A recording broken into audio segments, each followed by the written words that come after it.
Halloween may be over, but the frights never stop. Welcome back to Frightfurs as they haunt the Theme Chronicle event. Hello folks, I'm the Ghost with Knife and welcome back to more Yu-Gi-Oh! Master Duel. And as you correctly heard in our intro, somehow, someway, the menace known as the Frightfur archetype got a pass as a deck you can legally play in the Theme Chronicle event, which blows my mind. Now, for the uninitiated, first of all, where have you been? I did 2 videos on this deck. Second of all, what the Frightfur deck is really known for is for being a rogue deck that specializes in fusion summoning these big Frightfur monsters and having a very, very consistent turn 2 OTK thanks to just a ridiculous amount of extension in the main deck. It is an absolutely wicked deck that I absolutely love, that other people have actually climbed on ladder with, and from my experience with the deck, I can definitely tell you I could see it climbing.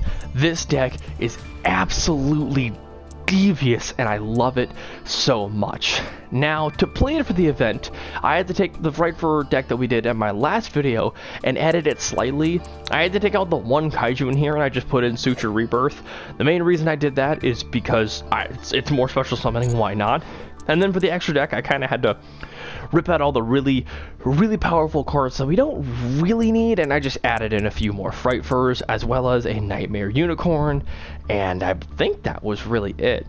You can add Redoer if you have it. You can take out some of the Frightfur stuff. I will say the core of your extra deck should be 2 Whale, 1 Daredevil, 1 Kraken, 1 Sabretooth, 1 Tiger, 1 Wolf, and you don't need the Sheep. Everything else you can kind of just cobble together. I will say, if you're looking to get like really consistent whales, I say trying to add in a bunch of Leos and Daredevils can help because they give you the most attack with your whale upon using its ability, which you'll see me, I believe, use at least once in the games ahead. But yeah, this is an absolutely sinister deck. And I'd love to go into more detail about it, but if you want more details, I recommend watching the last videos we did on it, because there's just a lot you can do with the Frightfur deck, or just watching the games we have ahead. So without further ado, let's get right. Our games this time are going to be replays. The main reason is I played these games while I was waiting for stuff to download on my console, so I couldn't get any live commentary in the middle of that. So we're going to be doing some post-commentary replays. Now, my opponent, I believe in this game, has actually opted for me to go second, and that's just a terrifying position to put Frightfurs in, because we can very easily wipe the board with you. Now, I'm going to go ahead and give you guys a little bit of a sneak peek. I looked at my opponent's deck, and they're playing a very weird Sous Ship deck, and they don't have Nibiru. And as you can see, my opponent is going to do nothing on their first turn. So I know this replay isn't going to be that exciting. That's the main reason it's the first one. But the entire purpose of this replay is to show you just how devastating your OTK with Frightfurs can be, and also to showcase some of the other Frightfur cards I don't really get a chance to use. So we're going to go right into this. We're going to draw our Toy Vendor, which is one of our best cards. Use our Toy Vendor, and then they immediately play Maxi. Now, into the game, I think to myself, oh boy, it's a race to see if they have Nibiru or not. Again, spoiler alert, they have no Nibiru, but in this instance, I'm like, I just gotta go for it, and if they've got Nibiru, it's over. So, this is a typical kind of situation you can run into with this deck, where if they have Nibiru, you're just kind of doomed, but it's fine. So we're going to use Toy Vendor, discard Frightfur Fusion to discard our Chain, which is going to get us into our Patchwork, because our Chain is incredible. If it's taken from our hand to the graveyard, or field to the graveyard, we can add a Frightfur card from our deck to our hand, which is going to grab us our Patchwork and start our big combo line, get us Polymerization, another one, and then grab our Sabers. And from here, I'm like, you know what, I'm going to do something kind of fancy. We're going to polymerize a Penguin and a Sabers, and we're going to go into the tiger. That's right, we're using the tiger. Nobody ever uses the tiger, and it's such a cute card, and he does have some kind of nifty abilities. All of your Frightfurs gain more attack for each Fluffle and Frightfur you control, and when it's fusion summoned, you can target cards on the field up to the number of fusion materials monsters used and destroy them, which is great because Toy Vendor has an effect when it's sent to the graveyard. Oh yeah, so does our penguin for being a fusion summon. So we're gonna use this, and then we're just gonna get the combo started. Just gonna keep extending, use the penguin to get rid of the toy vendor, which is gonna get us another card,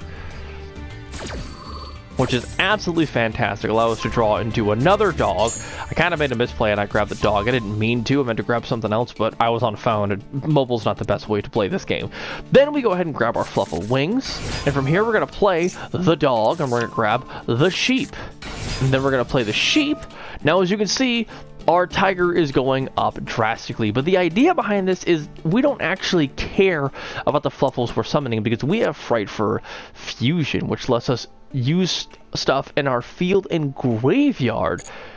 We can fusion summon by banishing stuff from the field and graveyard to go into one of our big monsters. And we've got Tiger, we're going to be banishing our Sabers, and we're going to be banishing our Penguin, which gets us into our other OTK engine, the Wolf. And Wolf has a very, very crazy ability because it can attack a number of times equal to the number of fusion materials used for a fusion summon, but they have to be different names, I believe, for this, which is why we can only go into 3. I only had the 1 here and the 2 here, but yeah, Frightfur Tiger is giving us massive attack bonuses, and I can attack 3 times with Wolf, 1 time with Tiger, and 1 time with Dog. So unless they have something, this is game on the spot, and that is our other OTK engine with Wolf. It's not something used too commonly, and neither is Tiger, but holy cow, can it absolutely catch your opponent off guard. And with that, we have defeated a very weird Suship player who really didn't want to go first, apparently. Right. Getting into our second game with this deck, we are sadly going first, which is pretty brutal for Frightfurs. You really want to go second so you can try to just immediately respond and try to take your opponent out of the game as fast as possible, because we do have a kind of go all in or all lose kind of deck, you know, like a high risk, high reward kind of situation.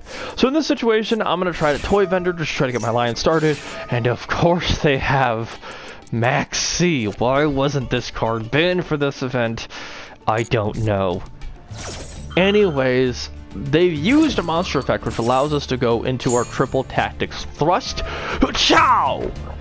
Now, this thrust does look a little bit weird. Normally you'd want to grab a fight for a Patchwork, but because they have no monsters, I can't actually activate Patchwork this turn if I draw it with a thrust. So instead, I decided to opt to go for one of my infinite impermanences, just to be like, yo, I gotta negate, what's up? And from here, because they did activate a monster effect, I can go ahead and triple tactics talent, but they're going to use the Ash Blossom, which is normally pretty crippling because I want to draw 2 cards, but Ash Blossom is just going to be like, no, you don't get to do that. But in this situation, it's fine because we have other ways to get to the cards we want.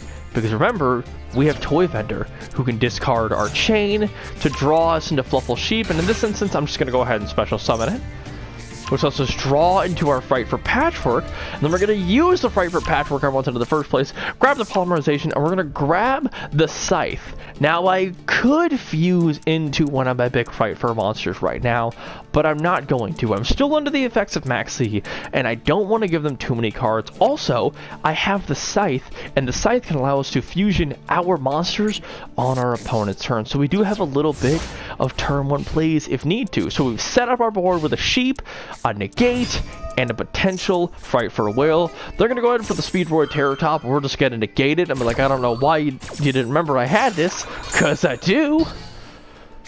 Go ahead and go into that. And then our opponent is going to try and do some tuner nonsense. Now, I thought I made a good play here, and I went ahead when they did this, because my plan, when I saw this was a tuner, was to try and summon the Cruel Whale to destroy the other card, so that way they can't keep tuning with their nonsense. So we're going to use the Scythe and the Sheep to go into everybody's favorite the Cruel Whale. And when Fusion Summon, we destroy a card on our board, their board, get rid of our Toy Vendor, get rid of their cards so they can't synchro anything. And when Toy Vendor goes to the graveyard, we add a dog, yippee-ki-yay, and then my opponent emergency teleports. And even though they emergency teleport, they surrender. Now, why did they surrender? I'm not quite sure. I guess having their card destroyed and their other card negated was just enough. Maybe they misclicked. I don't know. But yeah, that's the kind of stuff you can do even if you have to go first. Which does kind of showcase another one of the strengths of the Frightfurs. If you can get a decent enough setup, you can still do fine going first. And with that, let's go into our next game. On to our third game of this session. We're playing somebody with some Chaos Max sleeves. And my hand is not great for going second. I can edge Imp Scythe, and oh boy, it's Alistair. They're gonna go ahead and go into their invocation. We know what's coming. They're gonna go ahead and link off Alistair to go into Magistus. And from there, invocation to grab invoked Makaba. I'm not gonna lie, this is a pretty rough situation to be in. We've got a very powerful monster that not only negates, but banishes on top of that. So I'm in kind of a pickle here. And the only time I can activate Scythe is on my opponent's turn. So they're going for their invocation play, and at this rate I'm like, I have to try to stop Makaba. Maybe they don't have a monster, but of course they have another Alistair in hand. So my Scythe gets banished, and now we are really on the back foot here. Alistair is a devastating deck to go up against with Frightfurs. It is a deck that can definitely outgrind us, plus they have their negate active. Now in this situation, I'm like, okay, I need them to negate something before I get to my patchwork. I really need them to use their negate before I play my patchwork, so if I can go into my patchwork, I can get rid of Makaba. And maybe they're like most Alistair decks and they only use one Makaba. So we're going to use the Toy Vendor, discard the bear, going into another Toy Vendor, immediately discarding it, using that Toy Vendor's effect to go into a dog. And I'm like, alright, dog, please negate this. And of course they use their Alistair, and they go ahead and negate this. That is 2 Alistairs in the grave. Maybe they have another one in hand, I'm not quite sure, but in this situation I'm like, perfect, I know what I can do here. Now they've used their negate, now I can try to respond, and I'm going to use my triple tactics thrust, grab the talents, and then we're going to use talents to change of heart their stupid Makaba. Now, I can't do too much with this Makaba, but I can use this at least in a little bit of a ways. So what I'm going to go ahead and do is I'm going to go ahead and fusion summon one of my monsters, and I'm going to go ahead and fusion summon the whale. Now in this situation, I'm thinking to myself, there's not much I can do with this Makaba. They're going to get it back, because I forgot I don't have Guardian Chimera, so I can't actually use Polymerization to get rid of Makaba. So instead I go into whale, and then in one brief moment I have a stroke of genius. I can destroy one of my cards and one of theirs. And currently, I have a Makaba on my board. So with this, I'm going to activate my penguin, activate my whale, and then I'm going to activate my chain to go ahead and block for Cruel Whale. They're going to cross out Designator. Now my opponent sat on the tank for this for a while, and I think they realized there was really nothing they could do with this Designator. Maybe they thought I had Imperm, maybe they thought I had Ash Blossom. No, we're a Fluffle deck, and unless you for some reason have a chain or a penguin or a Cruel Whale in your deck, there ain't nothing you can do. So they named the White Stone of Legend, which is what I'm assuming they're going to try to do to try to extend past this position. It doesn't matter, because from this point we are going to fully answer our opponent with a Frightfur fusion, get rid of our Toy Vendor, and I thought I was going to get rid of Makaba, but then I'm like, no, I can grab fusion, and then I can use my fusion to go for game, get rid of these monsters, go ahead and fusions out my Daredevil. Now, typically you don't go into Daredevil, you want to go into like the Saber and then try to like Frightfur patchwork back into another Cruel Whale. But in this situation, I've got a Macabre, I've got a Cruel Whale, and this is just gonna give me just enough damage unless my opponent has something ridiculous like a Battle Fader or something. I'm gonna go ahead and use my Whale's effect, get rid of the Frightfur Leo to give me a big fat attack boost, Daredevil attacks, Cruel Whale attacks, and then their own Macabre is going to finish the game. Get out of here with your invoked nonsense. Frightfur, turn tube kill. Alright folks, I'm not gonna lie to you, you might want to get a drink, get a snack. We're in for a very long 12-turn replay, because my hand is pretty garbage. My opponent's going first, which could allow me to use some Cruel Whale nonsense. I will say that this was the first game that I played, and I'm a little rusty with the Frightfurs, as you're going to see with my opening plays here, but I do have a Nibiru, and my opponents are going to go ahead and use Fire Formation Tenki, and we are playing a Tri-Brigade deck, which has plenty of summons for Nibiru to answer, which is fantastic. They're going to do Tri-Brigade nonsense, go ahead, set up their graveyard, go ahead and try to banish their stuff, to go into their Rugal the Silver, to go into Shirag. That's not Shirag, that's Nightmare Griffin. I didn't even know this card existed. I knew like Phoenix, Cerberus, and Unicorn did. I didn't know this one existed. What is this garbage? Well, as you can see, it's going to let them discard a card and then target a spell or trap in their graveyard and set it to their field. And they don't have anything in the graveyard when they activate this, which is why I was really confused why they did this. But on the end of their turn, I'm going to go ahead and try to use my Cruel Whale. And for some reason, I don't get my ability to destroy Cruel Whale in their card. So now I just kind of have a whale on their turn. I don't know if it's because I did it during the end phase or what happened, but I got a whale and I'm going to go ahead and try to Harpy's Feather Duster all this nonsense, and then they infinite and permanence me, and then they called by my Scythe, so now I don't have protection for my whale, so that could have gone better. But hey, we made them use their cards before, or like in a really inopportune position, and I'm like, alright, well, I can still kill this, I don't know why you summoned this nonsense. So I'm like, alright, your turn. And thus begins this slog of a game. My opponent sets one, and I'm like, alright, I gotta draw to some Frightfur action, right? Nope, I'm drawing another Thrust. I've only got two of us, both in this game. Gonna get rid of a Spheroid and pass, because that's all I can really do. My opponent is gonna Raigeki me. So I'm like, it's fine. If I just draw a fluff roll, I can start with some nonsense. This isn't the worst hand in the world. And then I draw a Poly, and I'm like, oh boy, it's gonna be one of those games. My opponent has 2 cards, and I've got 5 very dead cards in my hand. They're not doing a bunch of summoning. They're gonna set 1 pass, and I draw a Dolphin. This is when I realize it's gonna be one of those games. Normal summon Dolphin and attack. And I don't have a toy vendor in the graveyard, so I can't use his effect. So we're gonna be beating our opponent to death with toy dolphins. And they set a pass.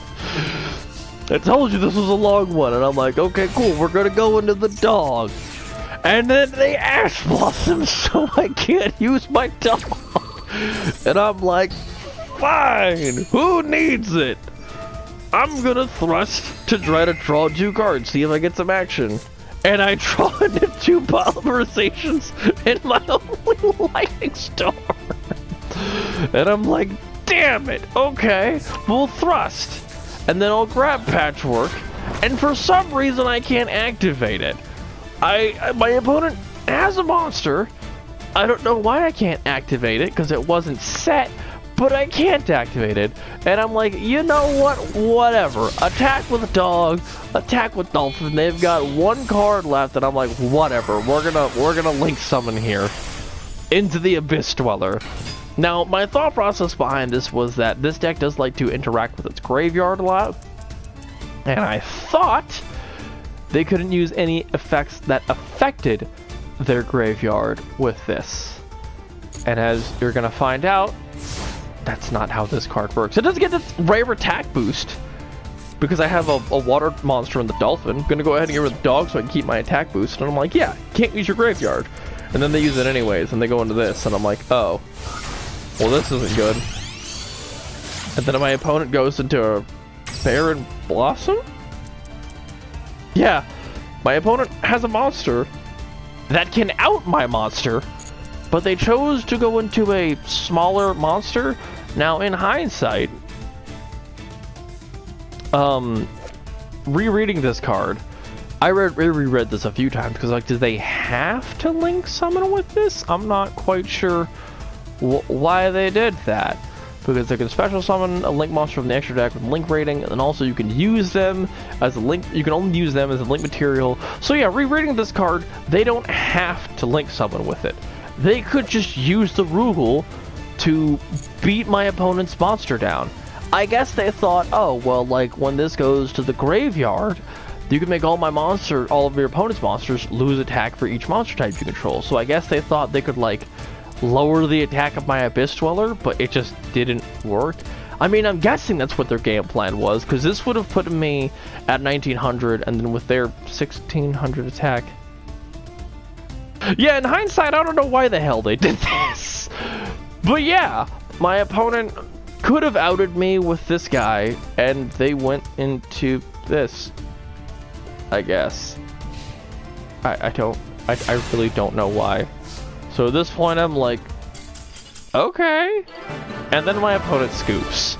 I am assuming my opponent made a mistake, but that is the end of our 12-turn game, where I bricked for like 5 turns and still won.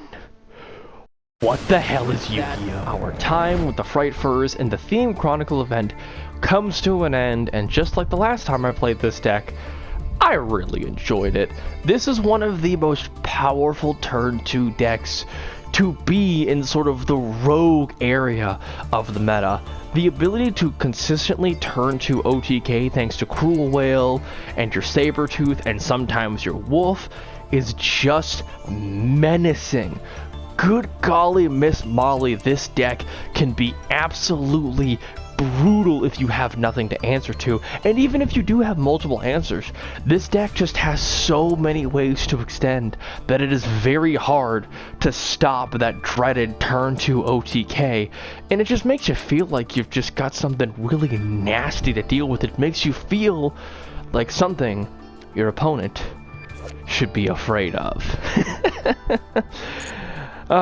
It's always a joy to play this deck. And also, with the end of this video comes the end of my time with the Theme Chronicle event. I believe so, at least. By the time this video should release, it should be either a few hours before or a few hours after the Theme Chronicle event is going to end. I'm not gonna lie, I was taking a break from Yu-Gi-Oh! And I only heard about this because of my YouTube feed, and I saw other people making videos on it, and I was like, dude, I gotta get in this event. After the time that I had with the few decks that I got to play with this event, I can say that I regret not playing more of it.